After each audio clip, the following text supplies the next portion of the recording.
Et on reçoit un message qui dit bonjour. Alors, on parlait pendant peut-être 6 mois, on a parlé toutes les semaines, quoi. C'était vraiment avancé. On accompagnait dans toutes les démarches au niveau du notaire, etc. Et puis, on reçoit un message en disant bonjour, j'espère que vous allez bien. J'ai vendu à quelqu'un d'autre. Bon week-end. Et donc, il y avait un participant, Kylian, le petit malin de l'immobilier, qui à chaque fois me disait mais Lara, et toi, c'est quand que tu t'organises le voyage fait comme elle dit au Brésil? Toi, tu connais l'Argentine, pourquoi tu l'organises pas? Et de temps en temps, il me relançait. Et je me suis dit, mais il a tellement raison. Ah oui. Et je me suis dit, bon, je le fais pour toi. Bonjour tout le monde et bienvenue sur Money Tree, le podcast qui vous parle d'investissement et de finances personnelles au sens large et sans tabou. Salut tout le monde et bienvenue dans ce nouvel épisode de Money Tree. Je reçois pour la 2e fois sur le podcast Lara. Lara, c'est une expatriée française en Argentine. Ça fait pas mal d'années qu'elle vit en Amérique latine. Elle a investi en France dans l'immobilier, elle a investi en Argentine aussi dans l'immobilier. Et aujourd'hui, elle a une nouvelle passion et elle a envie de faire aussi, on va dire, c'est son côté un peu altruiste, de faire plaisir aux gens, de faire du bien aux gens. Et on va parler de voyage parce que c'est ça qui lui plaît aussi aujourd'hui à Lara, les voyages. Et vous verrez que franchement, elle est pleine d'optimisme et surtout, elle a un petit côté revanchard, mais bien positionné, vous voyez, avec de la positivité.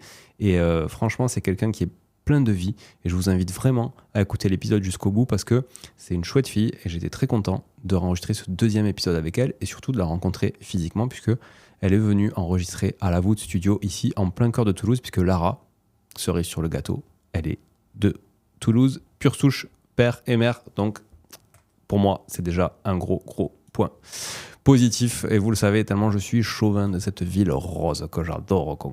Voilà, donc je vous invite à écouter l'épisode en entier encore une fois, et surtout à le noter sur Apple Podcast, sur Spotify, sur toutes les bonnes plateformes de podcast, sur YouTube. Évidemment, mettez-nous un pouce, un like, des commentaires, on est là, on y répondra, Lara et moi. Suivez-la aussi sur Instagram, imo.optimiste, et c'est vraiment un truc qui la caractérise très très fort, c'est vraiment son optimisme. Voilà.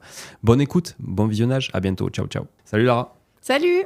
T'as vu quand je t'ai dit que je démarre direct? Ah oui. C'est direct. C'est direct. C'est direct. Écoute, je suis content de t'avoir parce que la dernière fois que je t'ai vu, c'était via une webcam. Oui. T'étais en Argentine, j'étais à Toulouse au con.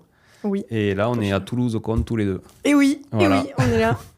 Donc t'es venu à la Voûte Studio, c'est cool. Je suis ravi de t'accueillir ici, ça me fait plaisir. Merci beaucoup de me recevoir. Toi qui es toulousaine. T'as vécu combien, 20 ans ici? 20 ans à Toulouse, ouais. Mes 2 parents sont toulousains, je le dis. Pure souche. On est à Toulouse. Voilà. Du coup, j'ai repris l'accent. Je l'avais peut-être pas en novembre, mais du coup, comme ça fait une semaine que je suis rentrée, j'ai repris. Voilà, tu reprends vite, ça se perd pas trop.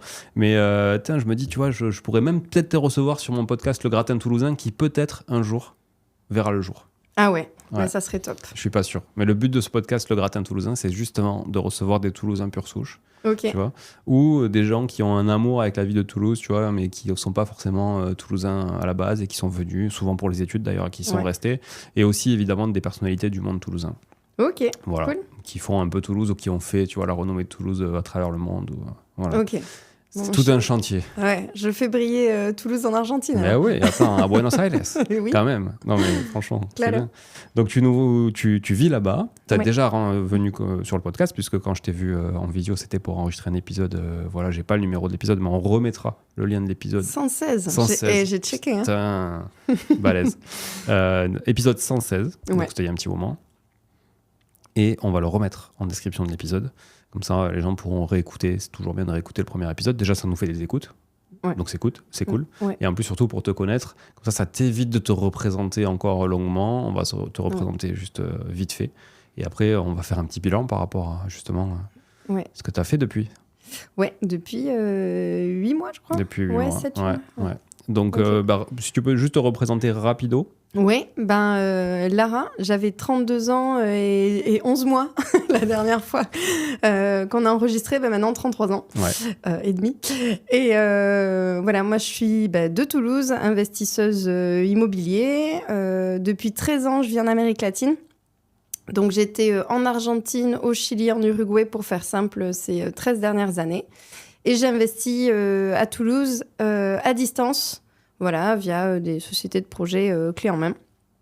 Et après, avec avec mes petites mains et Le Bon Coin et à distance, directement en appelant les agences et les agents immobiliers. Et donc, voilà. Et j'ai acheté 2 à Toulouse, un autre dans une ville périphérique de Toulouse, un autre appart, donc le 4e à Béziers, le 5e à Narbonne.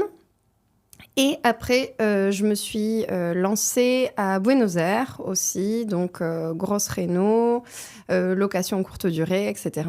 Et il y avait 2 projets en cours Oui, quand on s'est quitté en novembre. Ouais. totalement. Il y avait 2 projets en cours et tu disais dans l'épisode 116 que justement, tu avais un projet en cours, mais bon, que c'était pas tout à fait fini, que tu voulais pas trop en parler pour pas que ça te porte la poisse. Et Ouais. est-ce que tu peux nous dire où t'en es ? Eh ben, ça n'a pas loupé. Ça m'a porté la guigne, Non. comme on dit. Ouais, ça m'a porté un peu la poisse. En fait, j'expliquais que j'avais fait un dégât des eaux chez la voisine, donc dans ma LCD, dans ma location courte durée à Buenos Aires. Et en fait, cette voisine faisait un échange de maisons. Je vous invite à écouter l'ancien épisode pour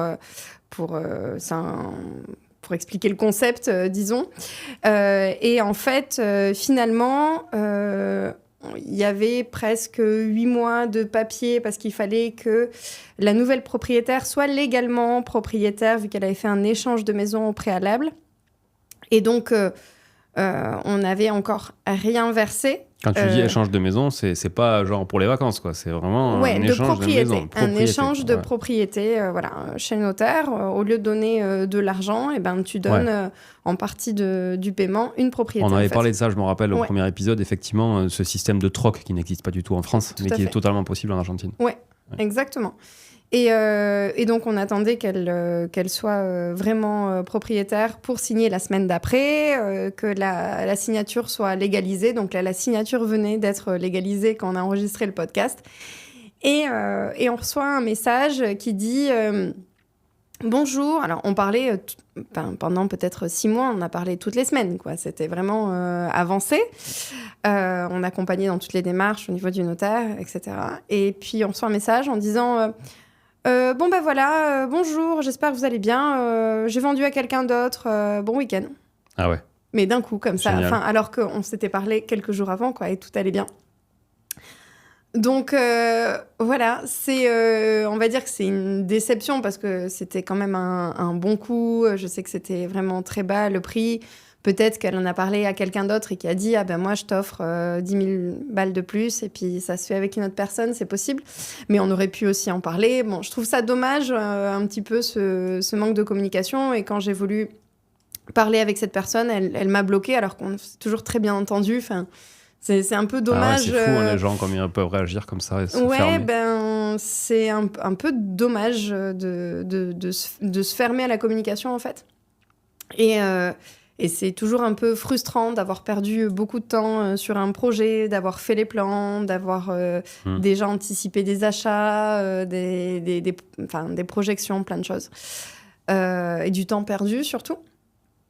Mais c'est pas grave, parce que cette frustration, ça donne un petit peu...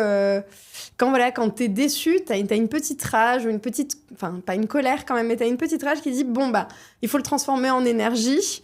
Et donc là, ce week-end-là, j'ai dit, ok, bon, c'est mort. Enfin, la personne m'a bloqué, elle a vendu même à une autre personne, donc c'est même pas qu'on peut rediscuter le prix, c'est même pas qu'on peut retourner chez le notaire, enfin, c'est mort.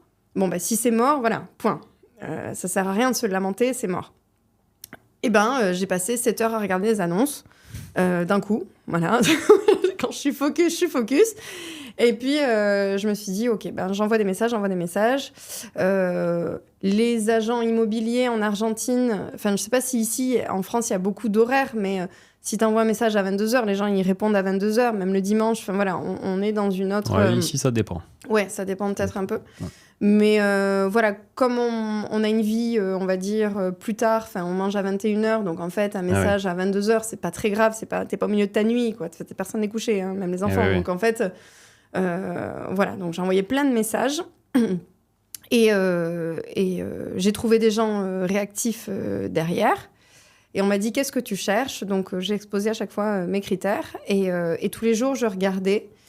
Et il y a une personne qui m'a vite contactée, qui m'a dit « Ah, bah, j'ai peut-être quelque chose. » Enfin, voilà, j'ai fait, on va dire, une petite dizaine de visites, mais j'en ai trouvé un. J'ai fait une offre et puis, voilà.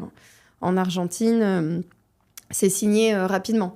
Je crois qu'à un moment, on en parlait, ou t'en parlais dans un de tes épisodes, il n'y a qu'en France, en fait, où t'attends 3 à 6 mois pour signer un bien. Enfin, il y a des pays, en 1 semaine, 2 semaines, 3 semaines, t'as les clés. Et puis surtout, quand il n'y a pas de crédit immobilier au milieu, quoi. Mais c'est ça, même ici, quand tu as un crédit, entre le droit de préemption de la maison, de la mairie, pardon, l'inertie que tu peux avoir dans toute la paperasse, franchement, ça prend vraiment beaucoup de temps ici. C'est vraiment pénible. Voilà. Alors, peut-être qu'il y a beaucoup de contrôle et tant mieux.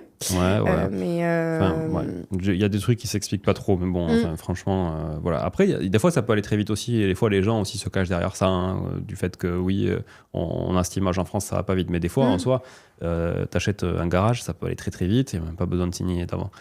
L'avant-contrat n'est pas forcément nécessaire en plus, souvent. En fait, tu peux directement signer quand il n'y a pas de droit de préemption de la mairie ou autre. Ou tu peux même envoyer un droit de préemption sans même signer, il me semble, d'avant-contrat aussi. Voilà, c'est juste qu'on a des petites habitudes et qu'on s'est un peu, tu vois, ancré là-dedans. Voilà. Donc, tu as rebondi. J'ai rebondi. Avec cet esprit un peu revanchard. Ah ouais, mais complètement. Alors là, j'assume complètement. Et donc, j'ai trouvé un appart, alors bien sûr plus cher que l'autre, mais l'autre c'était vraiment un coup, un super coup quoi. Donc elle l'a vendu plus cher. Donc, elle l'a vendu plus cher. Je l'ai revu en vente là il y a 1 mois. Ah ouais. Parce que comme j'ai des alertes sur tous les sites, enfin je sais exactement ce qu'il y a sur le marché. J'ai vu qu'elle avait mis 8... Alors c'est peut-être l'acheteur qui l'a remis en vente. Je sais pas comment ça s'est passé. $8,000 plus cher. Donc pas non plus. Ok, oui, parce qu'on avait dit ça aussi dans le premier épisode. Là-bas, la monnaie, clairement, le pesos, c'est pas du tout la monnaie d'échange pour l'immobilier, c'est plutôt le dollar américain. C'est uniquement le dollar américain, okay. Parce que trop de fluctuations sur la devise pesos. C'est ça. Et l'immobilier, il faut que ça soit assez, enfin, assez peso, stable. D'ailleurs, peso. Argentin, un peso, 2 pesos. Ouais. Un peso, 2 pesos. 3 pesos. C'est ça.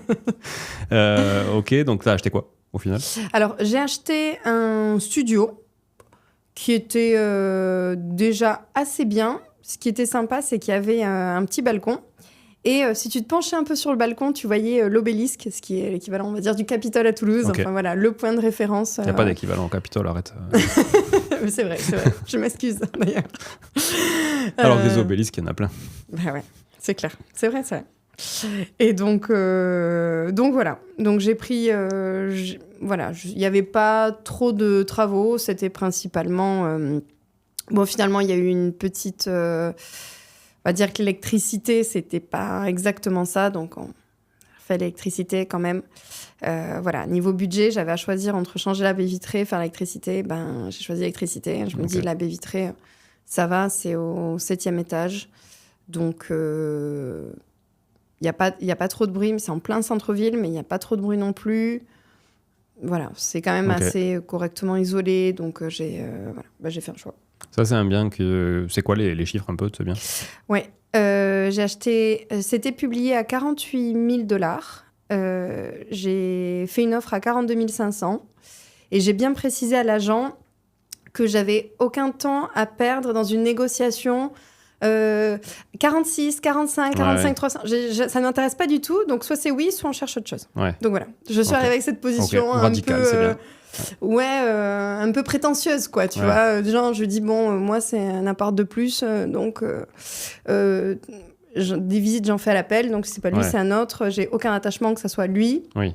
Je me battrai pas pour que ça soit cet appart. Si c'est pas lui, c'est un autre. Donc, voilà, partie de là, en sachant que le marché immobilier est quand même au point mort. En Argentine, là, ça repart un peu avec le nouveau président, la nouvelle conjoncture, etc. Et ça, c'est le prix d'un studio, $40,000 en centre-ville de la capitale?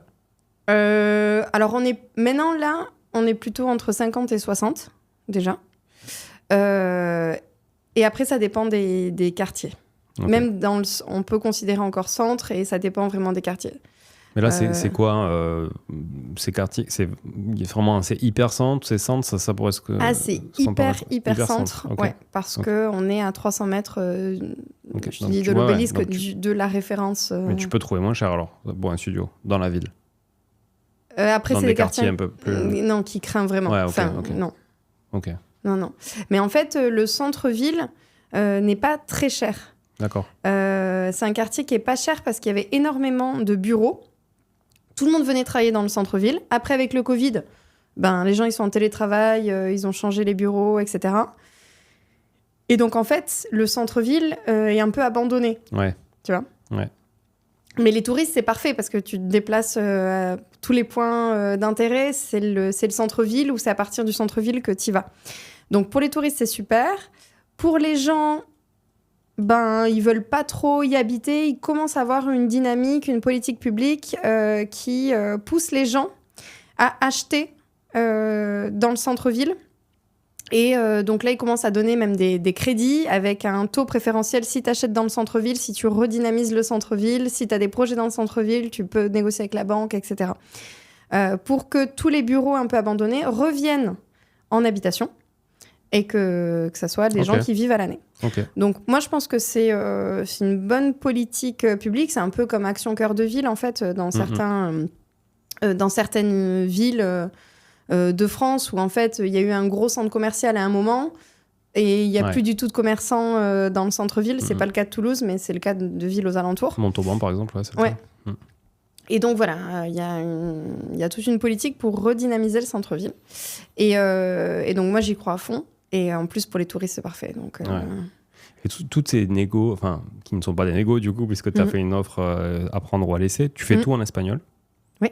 Tu es à l'aise avec tous ces sujets pro, techniques, juridiques et tout ça? Parce que c'est pas ta langue natale.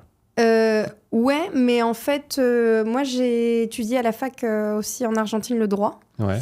Et au Chili aussi, donc j'ai... Voilà. Okay. Donc tu as quand même un vocabulaire qui peut être adapté pour ce genre de choses. Oui, même les contrats, des contrats juridiques de plusieurs pages en espagnol, ça me pose pas de problème, c'est ce que j'ai étudié même en langue espagnole. Parce que clairement, un français de langue maternelle française n'y pipe rien un langage de notaire français, tu vois ce que je veux dire? Donc quand en plus c'est pas ta langue maternelle, je me dis, il y a des trucs quand même si c'est plus simple, comme tu dis, la paperasse là-bas et tout, c'est quand même un bagage un peu technique qu'il faut avoir aussi. Ouais, c'est vrai. Après, je pense que le contrat du notaire, c'est voilà. T'achètes ça. Il y a beaucoup de choses, je pense qu'il faut faire attention en France. On a plein de clauses, etc. Je pense qu'en Argentine, c'est beaucoup plus simple. C'est, le bien appartenait à un tel. Maintenant, il passe à un tel. Il fait tant de mètres carrés. Il est situé à tel endroit. Ouais. Il y a peut-être moins de mots pompeux qui pourraient être beaucoup plus simples. C'est vraiment lisible. Hein. Okay. C'est vraiment lisible. Okay. Et ça fait 3 pages, quoi. T'en es où maintenant de cet appart?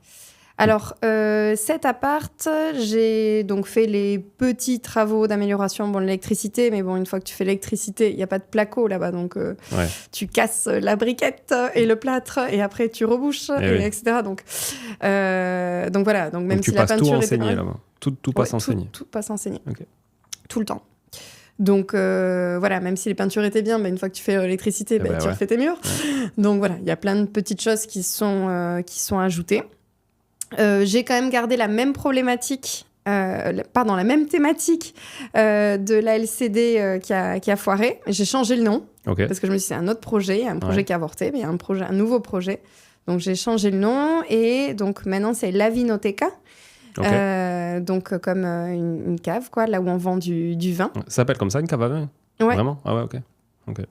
Donc voilà, ça ressemble un peu à ici, avec de la briquette, avec aussi des couleurs noires, briques, couleurs vin rouge, etc. Donc les personnes qui louent le studio, ils ont droit à une bouteille de vin. Ouais.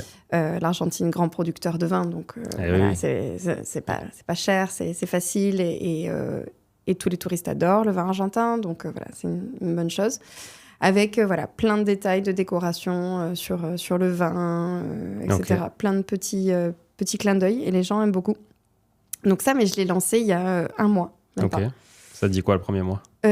Ça dit que ça commence à bien se remplir. Je crois que là, j'ai 60% de remplissage, alors que j'y suis pas, donc je fais pas trop de pub, etc. Là, je suis en vacances. Mais voilà, je sais que ça va se remplir. Il y a déjà 5 ou 6 Airbnb dans l'immeuble. Et il y en a qui sont presque à 100% de remplissage. Tu loues combien la nuit, là, pour info, à peu près ? Je loue entre 30 et 40 $. 30 et 40 $, ça c'est ton net propriétaire ou c'est incluant les commissions et tout ça ? C'est ce que les gens payent et après moi j'ai 15% à peu près de commission. Ouais. Et après, donc le ménage, qui c'est qui te le gère ? Une femme de ménage. Une femme de ménage, ok. Ça, et c'est toi qui fais toute la partie conciergerie, entre guillemets, les échanges avec les voyageurs, tout ça, c'est toi qui gères. Mm-hmm. Ok. Ouais. Bon, c'est bien. Avec mon conjoint, du coup. Ouais. Voilà. Ok. Donc là, c'est plus lui, effectivement. Je suis sur d'autres projets, mais du coup, là, c'est lui qui gère toute cette partie. Et c'est bien, tu as su rebondir. Au final, ça t'a permis d'aller plus vite, finalement, peut-être que même sur le premier projet qui traînait un peu. Parce que l'autre, il y avait peut-être un an de travaux. Il fallait tout dynamiter. Donc, je me dis, finalement, on a signé début janvier. Ouais. Début janvier et avril-mai, c'était en loc. Quoi. Ouais, voilà. Donc ça allait au final vite. C'était un mal pour un bien. Ouais, on va dire ça. Et après, tu m'avais parlé d'un autre projet qui était en cours. C'était une acquisition d'un appartement, ton 8e appartement, parce qu'on rappelle qu'aujourd'hui, tu as 8 appartements et 3 garages. Ouais. C'est ça ? 3 parkings. Ah oui, parking, excuse-moi. Place aérienne, ça compte ou pas ? Ouais, ça compte. Ok. Ça compte. Bah, c'est un parking. Ouais, j'en ai une en sous-sol et 2 aériennes. Ouais, c'est des parkings. Okay. Mais on rappelle quand même, avant que tu rentres là-dessus, que ton objectif, c'est enregistré. Hein. Ouais, tu peux pas faire marche arrière. C'est enregistré dans l'épisode 116.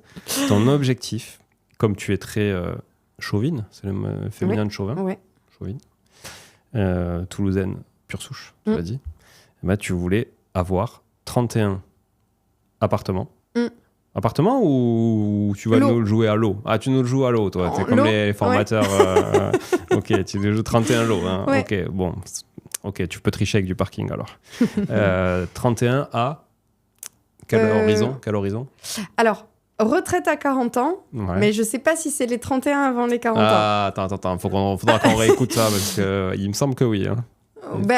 Si c'est possible, on va tout faire pour. Okay. Mais au moins, le boulot, tout ça, à 40 ans, ça sera que de l'IMO, quoi. Ok, bon, très clair. Donc, il t'en reste encore pas mal avant d'arriver à 31, mais est-ce que tu peux nous parler de celui de Carca, qui était Carcassonne Carcassonne, ouais. Moi aussi, je dis Carca.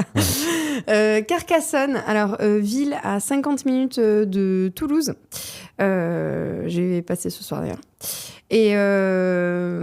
il y a une grande cité médiévale, donc magnifique, avec 2 millions de visiteurs par an. Et c'était aussi un peu abandonné à un moment, le centre-ville, tout ça. Je trouve qu'ils l'ont bien refait, redynamisé. Il y a de nouveau des boutiques, des belles façades, etc. dans le centre historique. Donc là, c'était un bien off-market et que j'ai acheté pas très cher, 40 000 $ et euros, pardon. Ici. Et la banque m'a financé, donc ça va. Ça roule. C'est quoi combien ? Un studio aussi ? Non, c'est un T2, 44 mètres carrés, un grand T2. Ouais. Dans l'hypercentre. Super bien situé. Il y a déjà un locataire. L'appart, il est pas top. Enfin, je le referai au départ du locataire, quoi. Ouais, okay. En attendant, là, j'ai reçu ce mois-ci mon premier loyer. Okay. Donc je suis contente. Ok, ça y est. Ouais. Premier loyer parce que c'est le premier mois ou parce qu'il était à la bourre ? Non, parce que c'est depuis qu'on a signé. Ça fait 6 mois que j'ai loué, je suis content. Enfin, j'ai eu mon premier loyer au bout de 6 mois. Non, on a signé en mai, donc chez le notaire, tu reçois le prorata en fait. Ouais. Et après le loyer entier, c'était maintenant là. En juin. Je suis contente. Bon, on en refait un petit peu le bilan par rapport à cet épisode 116. Maintenant, ce qui serait cool, c'est que tu me parles un peu de tes nouvelles envies, de ce que tu as envie de développer maintenant. Et je crois qu'il y a une envie là-dessus pour te suivre sur les réseaux aussi, et suivre des gens qui ont joui un peu de cette envie finalement que tu avais de faire partager, on va dire, un bout du pays dans lequel tu vis aux gens, qui est finalement l'organisation de voyages. Un peu, tu peux nous expliquer ce que c'est ? Il y a une thématique, qu'est-ce qu'il y a derrière tout ça en fait ? Ouais. Alors, en fait, donc là, j'ai organisé en mois de mars-avril, donc finalement, entre ces 2 épisodes, il s'est passé des choses, un voyage de 17 jours pour des investisseuses, investisseurs, entrepreneurs. On va dire notre Insta, Oui. Sphère, Ouais, c'est ça. immobilier, Ouais. pas facile celle-là. Un voyage donc de 17 jours en Argentine. C'est vrai qu'il y a beaucoup il y a des clubs où ils se retrouvent, on va dire, entre investisseurs IMO à l'étranger. Oui. Mais là, je voulais vraiment voyager.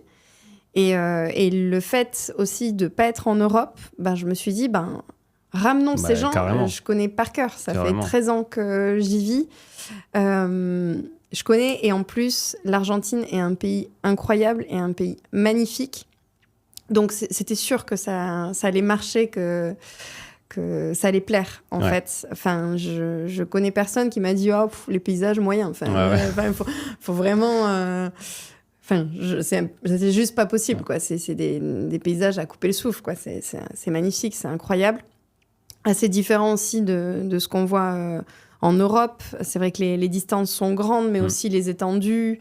Les paysages sont vraiment époustouflants, quoi. C'est pas tout petit, tout mignon. C'est vraiment des choses grandioses. Donc voilà, j'ai organisé ça. Donc en plus de l'appart avec les travaux, en plus de mon boulot à plein temps, là-bas c'est 40 heures qui se convertissent souvent en 50-60, plus voilà. Et je me suis dit, tiens, je vais organiser un super voyage pour 8 personnes. Ah ouais, tranquille. J'ai un peu de temps entre 5 et 6 heures du mat', tu vois. Ouais. Donc c'est ça. J'ai organisé, je suis contente parce qu'en fait, j'ai pas fait de pub sur les réseaux. L'année dernière, j'étais passée en France et j'avais vu justement du monde un peu d'Insta, des personnes avec qui on échange et qu'on trouve chouette, mais qu'on n'a encore jamais vu. Et je me suis dit, je vais me déplacer. Et puis, si je peux rencontrer ces personnes, c'est super chouette.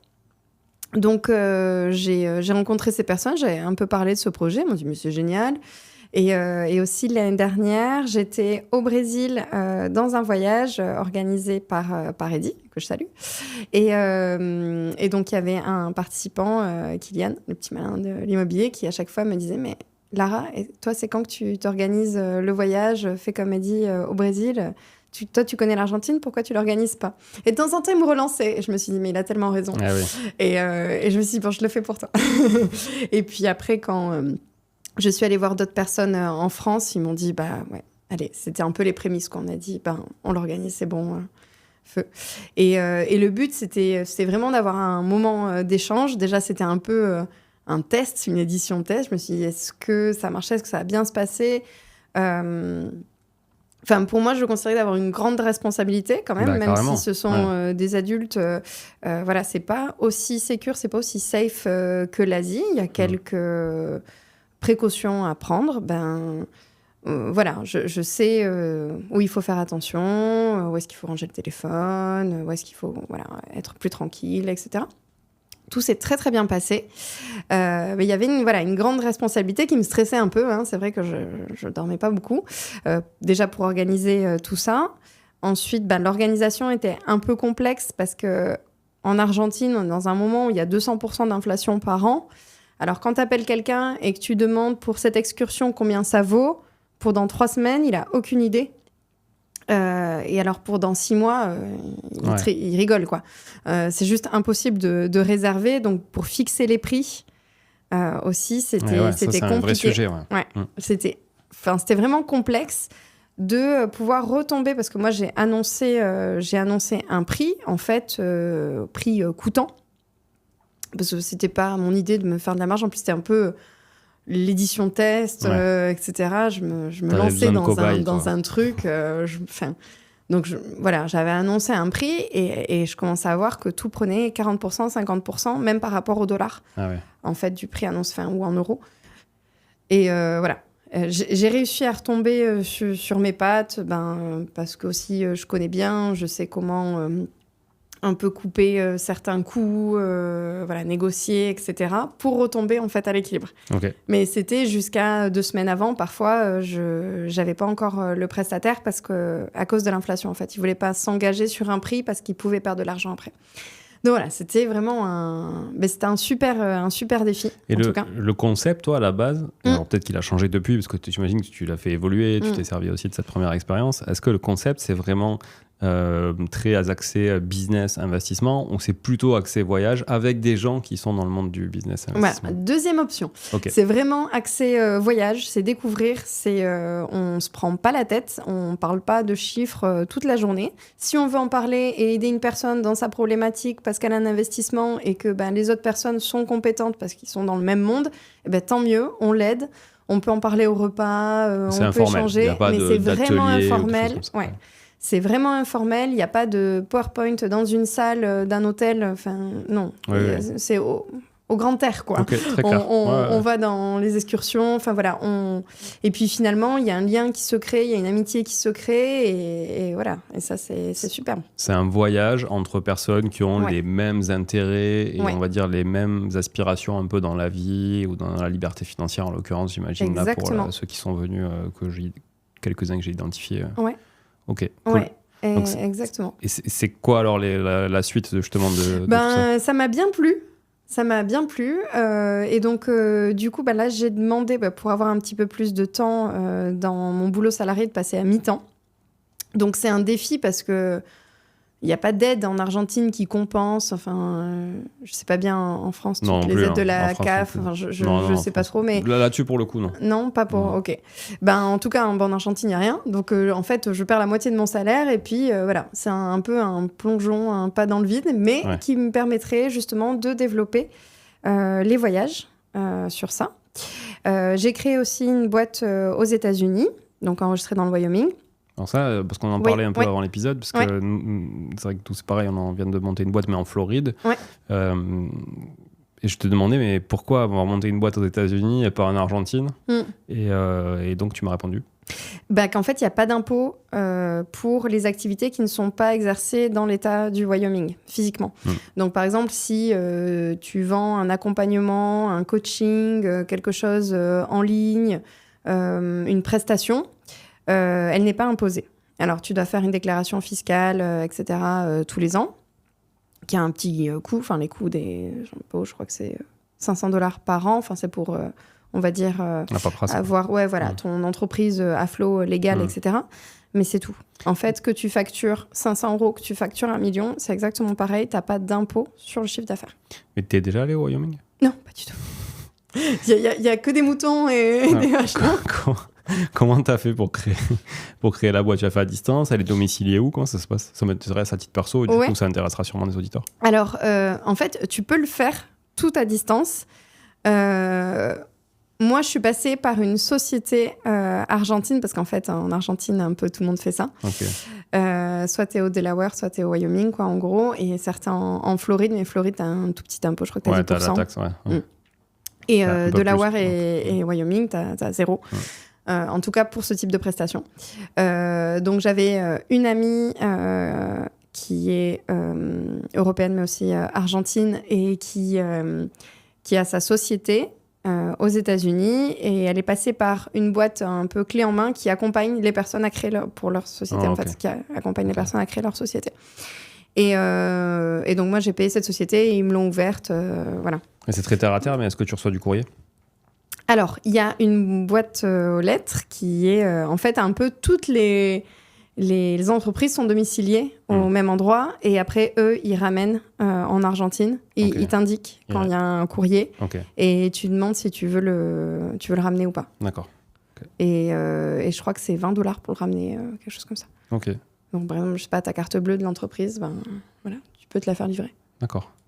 Bon, ça c'était intéressant, c'était plus pour ma culture personnelle. Mais voilà. Ok, donc tu as créé cette boîte pour justement facturer les voyages. Oui, en fait, c'est vrai que dans ce monde-là, d'investisseurs IMO, d'entrepreneurs, les personnes, ils marchent souvent en société. Ils ont des SCI ou ils ont leur SASU, etc., le SARL. Et ils ont besoin de charges. Et donc, en fait, pourquoi pas les vacances, en fait, payer ses vacances et les déduire en charge. Oui. Donc ça, c'est quand même top. Donc là, toi, tu factures en tant que, on va dire, séminaire, un peu... Ouais, parce qu'en plus, voilà, c'est un séminaire IMO. Il y avait quand même... Donc, c'était, on va dire, 95% en voyage, mais il y avait quand même aussi quelques intervenants francophones. spécialiste en immobilier où, par exemple, il y avait une introduction à l'art. En fait, c'est l'investissement dans l'art. Je sais que c'est un peu ton truc aussi. Il y avait une personne sur la tokenisation de l'immobilier. Donc voilà, francophone. On a fait des visites aussi d'un bien à 1 million d'euros. Enfin voilà, on a fait des activités aussi en lien avec, par exemple, des domaines viticoles dans une région de l'Argentine, etc. Enfin voilà, il y a aussi eu des moments un peu pro-business pour connaître. Non, mais ça a l'air sympa, franchement, j'ai suivi un peu. C'était très chouette. Vraiment, okay. Tu es invité l'année prochaine. Oui, je sais. Mais tu m'avais déjà invité à celui-là, mais franchement, j'ai tellement de sujets et tu le sais que c'est compliqué de couper 2 semaines. Ouais, puis j'aimerais vraiment organiser la même chose que toi en plus, mais pour le coup, plutôt en Amérique du Nord. Ouais. Mais voilà, c'est vrai que j'en avais déjà parlé il y a un petit moment sur Insta, là, ça doit faire 1 an et demi ou 2 ans, j'en avais parlé pour le faire ça, tu vois, l'hiver au Canada, parce que c'est aussi une expérience, tu vois, vivre l'hiver au Canada. Donc voilà, mais encore une fois, c'est un sujet parmi d'autres. Donc bravo pour le faire, parce que je sais que c'est compliqué. Voilà, c'est du boulot, et c'est une charge mentale importante, parce qu'il y a cette responsabilité quand même d'amener des gens. Et les gens se reposent sur toi, très clairement. Ils ont besoin de ce leader que tu es quand tu fais ça. Donc, c'est important. Voilà. Bon, félicitations pour ça. Merci. Très cool. C'était un réel plaisir. C'est quoi les prochains voyages ? Alors, les prochains voyages, ça sera 2025. Entre mars et avril, la boucle nord, donc le nord-ouest du pays. Là où il fait un petit peu plus chaud, c'est magnifique, c'est des montagnes de couleurs, des montagnes rouges, enfin c'est beaucoup plus andin du coup, et les chutes d'Iguassou, une des 7 merveilles naturelles du monde. Buenos Aires, bien sûr, une capitale incroyable, et Mendoza, une région vignoble. Là c'est pour boire un peu, se caler, enfin c'est très beau en fait, c'était au pied de la cordillère, c'est vignoble au pied de la cordillère, donc c'est magnifique. Donc, le circuit nord en mars-avril, et ensuite la Patagonie entre octobre et novembre, voilà, à l'époque des baleines franches australes. Est-ce que tu prévois un petit feu de camp avec Florent Pagny qui joue de la guitare ? Ça serait trop bien, ça serait trop bien. J'ai toujours pas vu. Franchement, j'essaie de le croiser. Ça, c'est canon. Je peux te dire, tu fais ça, coup de pub assuré. Ouais, ça marche. Tu remplis tes voyages à vie. Tu peux prendre ta retraite avant 40 ans. Ça serait trop tranquille. Ouais. Non, mais franchement, encore bravo d'ailleurs. Attends, tu sais quoi ? Bravo, ça me fait penser à un truc. J'ai envie de tester un truc. Regarde. Attends, pas. Non, mais j'entends. Ouais. Bravo. J'adore jouer avec ces petits trucs. Ouais, bon, mais cool. Il reste des places ? Alors, j'ai pas encore lancé, je pense qu'en septembre, je lancerai les places du Nord, la boucle Nord. Donc là, vraiment libre. Je vais faire un petit groupe parce que l'idée, c'est d'échanger entre 8, max 12 personnes. Parce qu'aussi, il faut que ça soit gérable pour moi. Et puis le nombre, tu vois, si tu te déplaces en bagnole, etc., il faut que ça soit quand même gérable. Et pour la Patagonie, en fait, tous les participants de cette année reviennent l'année prochaine. Donc, en fait, il restera que 2 places. OK. Voilà. Ça, c'est marketing, ça, il reste que 2 places chez vous. Il me reste que 2 places. Ok, si on veut justement avoir des infos, on peut te contacter comment ? Sur Instagram, imo.optimiste. Voilà. Et c'est marrant parce que ça te va super bien. C'est vrai ? Ouais, franchement, non, mais on voit, tu vois que voilà, t'es bourré d'optimisme, tu l'as vu, t'avais ce côté un peu revanchard mais gentil, tu vois, pas revanchard méchant, donc plutôt revanchard parce que justement t'es optimiste et que t'as appris les choses plutôt avec positivité. Donc c'est cool, non, je trouve que ça te va bien. Imo optimiste, j'avais pas fait le parallèle, tu vois, mais maintenant qu'on se voit en vrai aussi et que je vois un peu comment tu réagis, c'est cool. Bravo. J'ai dit bravo plein de fois dans cet épisode. C'est chouette. Donc allez suivre Lara sur Instagram, imo.optimiste. Et puis posez-lui des questions si vous êtes intéressé par voyager en mode un peu clé en main finalement, tranquille. Y a rien à faire. Pour découvrir 2 bouts d'Argentine qui semblent être magnifiques. Voilà. À bientôt. Merci. Ciao, à bientôt. Ciao. Ciao.